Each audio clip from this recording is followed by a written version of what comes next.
Welcome to another episode of Mondays with Milt. Now today I'm back out here in the expansion project going on.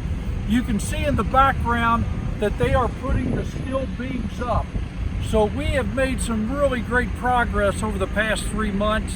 We're looking for a completion date, I believe right around January, maybe early February, right in that time frame. So with that being said, we'll have 26,000 square feet added to the building, a lot more room for new first shift welders, and that's what we're really trying to get here. So we can get a lot more production out, get more wire partition going out the door, and take care of your needs.